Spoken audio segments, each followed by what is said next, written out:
Welcome back to the channel, guys. This is my 2022 Toyota Supra, and I want to give you guys an idea of what visibility is like in this car. No, I couldn't, because I'm blind. I'm not blind 23 hours a day or 22 hours a day. I'm blind the whole goddamn time. This car gets hated on that, oh, it's hard to see out of, it's really tough. How many hands I have? You have one hand, you're holding up two fingers.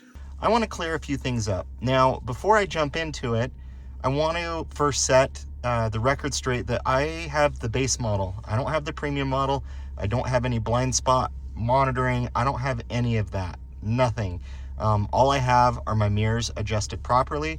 And I hope to give you guys just a glimpse from a point of view what it's like to drive this in terms of visibility. So this is obviously the view out the passenger side door. As we move over to the front of the windshield, obviously this area is really small here. You can see the A-pillars in the mirror, but overall this is just kind of what it looks like. I'll kind of come here. That is out the rear of my car. The rear has been great. That's a huge window back there. As long as my mirror is adjusted properly, I really don't have any issues. Coming over here to this side is just fine. And back there, you do have that little window, which does help a little bit with your blind spots. You can see here, at eye level, this is my view out the side mirror. And then you can see over on that side, that is my view out that side mirror. And then obviously, just looking out the back window again.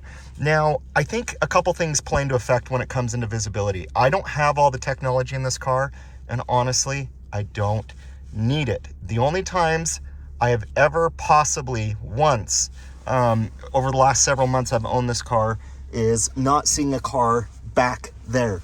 But any sports car, you're gonna have a frame or a section where it's tough to see. Now, if I was looking out my mirrors or turned my head over a little bit better, I would have been able to identify that car, but it's only happened to me one time.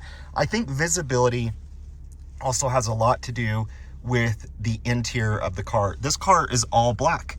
The roof, as you guys can see, comes up quite a bit. And I think that's built for track use, you know, to be able to wear a helmet in this car. And when it's dark in here, it gives you that kind of cave-like feel, claustrophobic feel, sports car feel.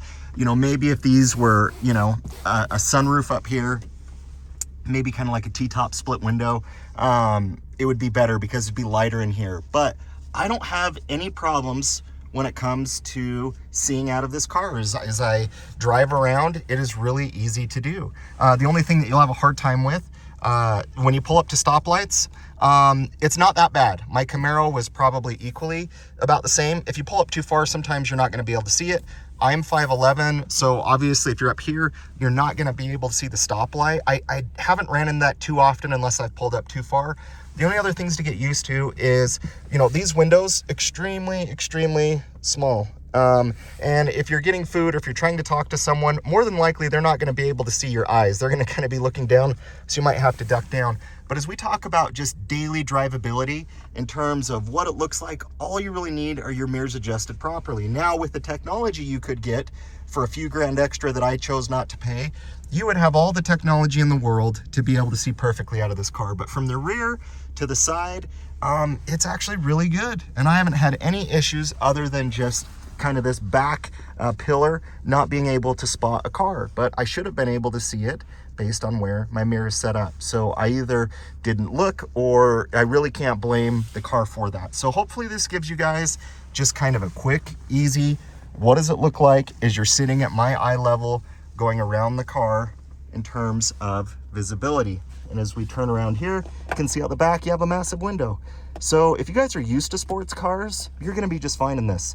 If you're absolutely used to sports cars, you're gonna be fine with this. Now, if you're coming from a minivan or, you know, something just with like a ton of light, really skinny A-pillars, yeah, it might be an adjustment. But I think where everybody gets thrown off is because it kind of feels dark in here. People kind of give this car a bad rap that they're not able to see in terms of visibility.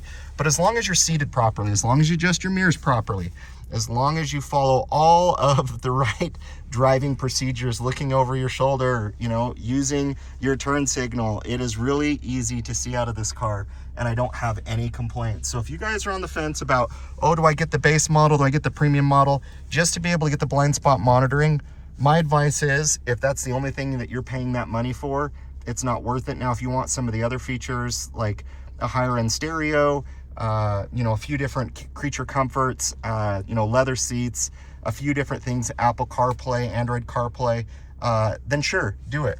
But from my point of view and showing you guys how I'm set up in this car, I've had zero issues whatsoever when it comes to the visibility.